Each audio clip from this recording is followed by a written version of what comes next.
Bismillahirrahmanirrahim. Assalamualaikum warahmatullahi wabarakatuh. Raditu billahi robba wa bil islami dina. Rabbi Muhammadin nabiyya wa rasulullah. Rabbi zidni ilman warzuqni fahman. Yang terhormat Ibu Laila Sari, SAG, MPD, selaku dosen pembimbing mata kuliah Filsafat Pendidikan Islam. Di sini kami dari kelompok 2 ingin mempresentasikan materi yang berjudul Pemikiran Filosofis tentang Tujuan dan Kompetensi Pendidikan Islam. Di sini kami beranggota saya sendiri, Salbia Mahtelu, dan Afra Kaila Nabila Safitri. Selanjutnya masuk ke materi. Yang pertama, latar belakang. Pendidikan Islam adalah upaya rencana dalam menyiapkan manusia untuk mengenal, memahami, menghayati, dan mempercayai ajaran Islam dengan dibarengi tuntutan untuk menghormati agama lain dalam hubungan antar umat beragama untuk menciptakan persatuan dan kesatuan bangsa. Proses pendidikan berlangsung sepanjang sejarah dan sudah berkembang sejalan dengan adanya perkembangan sosial budaya manusia di bumi. Pengembangan budaya manusia yang bersumber dan berpedoman pada ajaran Islam yang sudah tertulis di kitab Al-Quran dan terjabar dalam sunnah Rasul. Tujuan pendidikan Islam yang hendak dibidik dewasa ini adalah untuk membimbing, mengarahkan, dan mendidik seseorang untuk memahami dan mempelajari ajaran agama Islam. Diharapkan mereka memiliki kecerdasan berpikir, kecerdasan emosional, dan memiliki kecerdasan spiritual untuk bekal hidup menuju kesuksesan dunia dan akhirat. Selanjutnya, pengertian filosofis pendidikan Islam. Filosofi adalah kata serapan dari bahasa Inggris, yaitu philosophy. Sedangkan kata filosofi itu sendiri adalah kata serapan dari bahasa Yunani. Dalam bahasa Yunani, gabungan antara kata philo yang artinya cinta dan sophos yang artinya kebijaksanaan menjadikan sebuah kata khusus yaitu filosofi yang artinya cinta kebijaksanaan. Itulah asal muasal kata filosofi di Indonesia.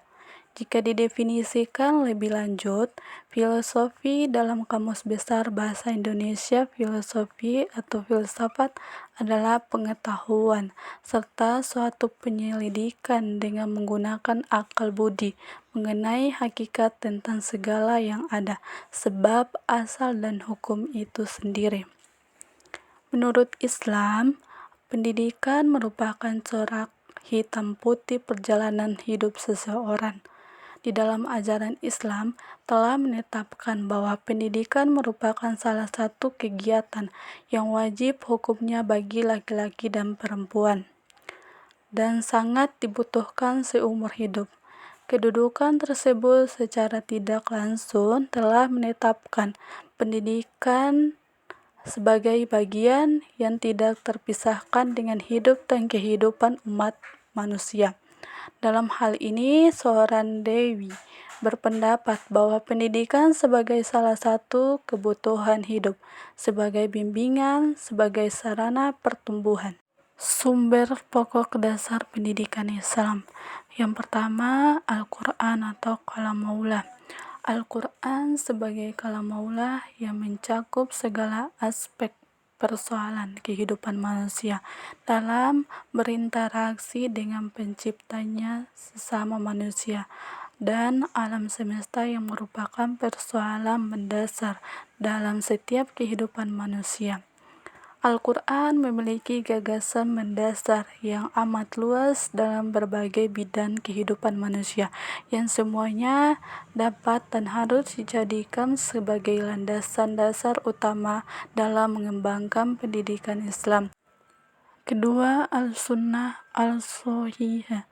Al-Sunnah bermakna seluruh sikap, perkataan dan perbuatan Rasulullah SAW dalam menerapkan ajaran Islam serta mengembangkan kehidupan umat manusia yang benar-benar membawa kepada kerahmatan bagi semua alam, termaksud manusia dalam mengaktualisasikan diri dan kehidupannya secara utama dan bertanggung jawab bagi keselamatan dan kehidupannya. Yang ketiga, pemikiran Islam. Pemikiran Islam yakni penggunaan akal budi manusia dalam rangka memberikan makna dan aktualisasi terhadap berbagai ajaran Islam yang disesuaikan dengan tuntutan masyarakat dan perkembangan zaman yang muncul dalam kehidupan umat manusia dalam berbagai bentuk persoalan untuk dicarikan solusinya yang diharapkan sesuai dengan ajaran Islam. Yang keempat, sejarah Islam. Sejarah atau kebudayaan Islam merupakan segala dinamika kehidupan dan hasil karya masa lampau yang pernah dan terus dikembangkan dalam kehidupan umat Islam secara terus-menerus. Semua ini akan memberikan gambaran bagi pembinaan dan pengembangan pendidikan Islam yang dapat dijadikan landasan sebagai sumber penting pendidikan Islam. Kelima, realitas kehidupan. Realitas kehidupan sekarang ini, yakni kenyataan realitas yang tampak dalam kehidupan secara keseluruhan, terutama menyangkut manusia dengan segala dinamikanya,